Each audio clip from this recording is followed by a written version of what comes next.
Lisa from Life in Layouts, and today I have for you a DC Documented.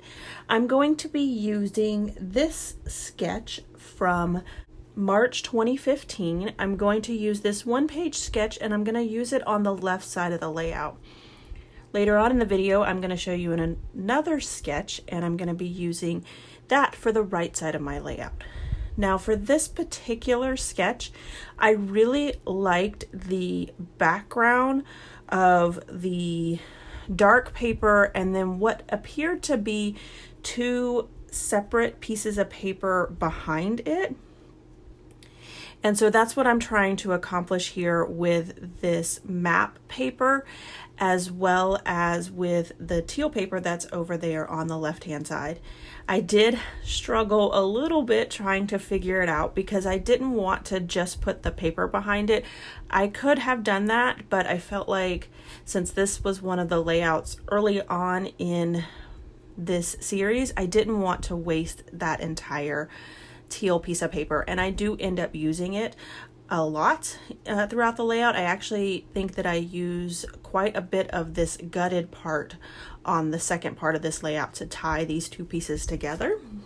And that is one of the suggestions that I have for you if you're doing a one-page layout but you want it to work well with a second side, even though it's a different item.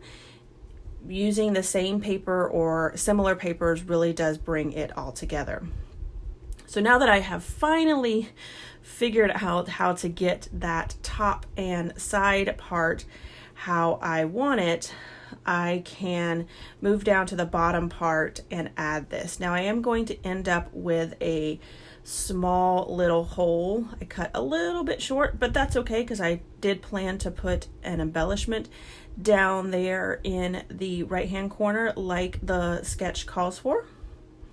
So after I go ahead and put some washi tape down, now I can start working on the base of my layout. So these photos here are from Frederickburg, which is actually in Virginia, and I do another layout later on where I showcase the fact that we did go down to that river. This was a historical site, and when we were in Washington, that was kind of an important deal for us in regards to seeing not only the popular sites that you would see in Washington, but also a few other sites that were in Virginia and in the surrounding areas. So I also like to take photos of like some of the signs that are in the area, like that photo on the right hand side. Sometimes it's just easier to have that documentation as opposed to documenting it through my journaling when it was really just a historical place that was an awesome sight to see. So as you can see, I'm just adding some embellishments from the different collections of Echo Park. If you remember, I did pull out all of the sticker sheets, and I'm glad I did. There were a lot of stickers that I used throughout this series that I don't know that I would have pulled in had I not had that sticker sheet. So I'm glad that I pulled out all of the sticker sheets regardless.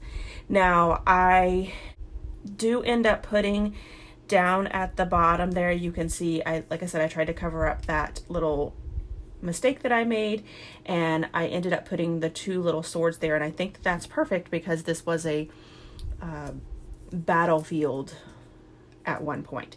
Now I tried to start out with my title up there. I thought I could fit it all into that 4x6 square, but it didn't work for me, so I went ahead and just put it across the photo because down at the bottom of that photo is some dead space. The second set of this layout is going to be on the right hand side, and you'll notice here that I have pulled in two of the pieces of paper from the left side of the layout. It's that teal piece as well as a piece of the map paper.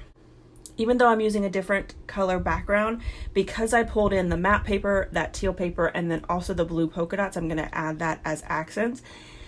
It really does help bring the layout together. And what you'll notice is that the paper that was significant, the paper that was the largest on the left-hand side of the layout, is the paper that is smaller on the right-hand side of the layout, and so it works out really well.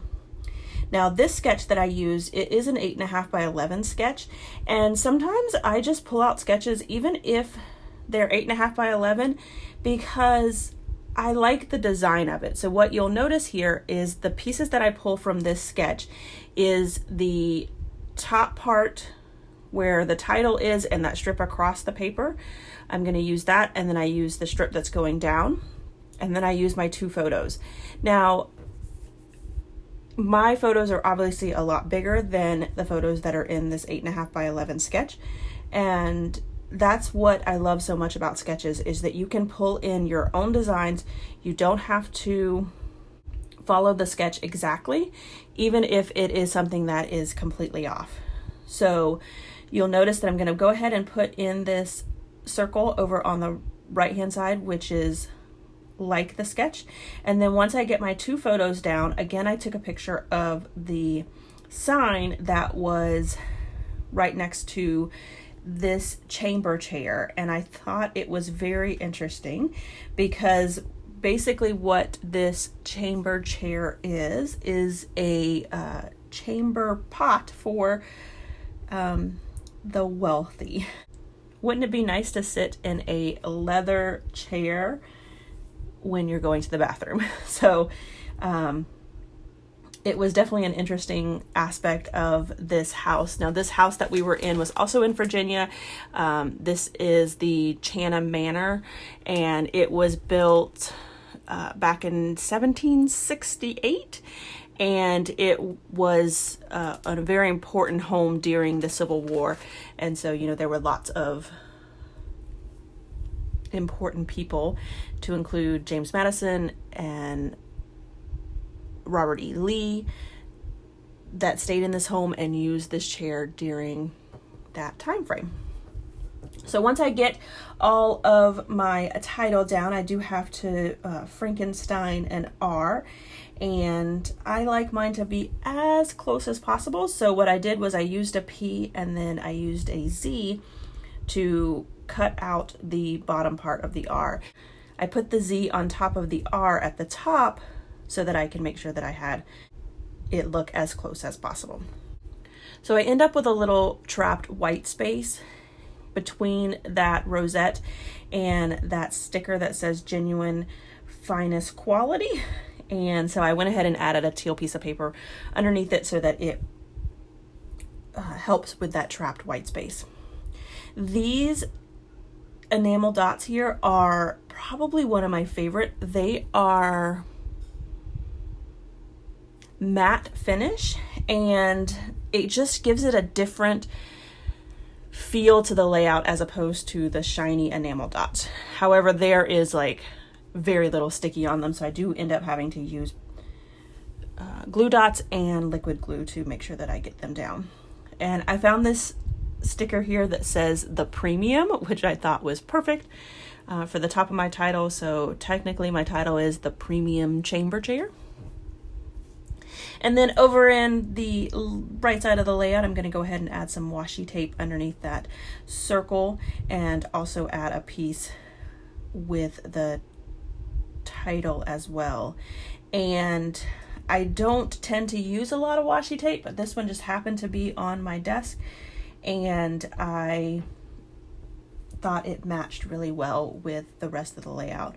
So I go ahead and use my 0 center ruler to add some lines and then talk about the chamber pot, even though there was some information in the picture below it.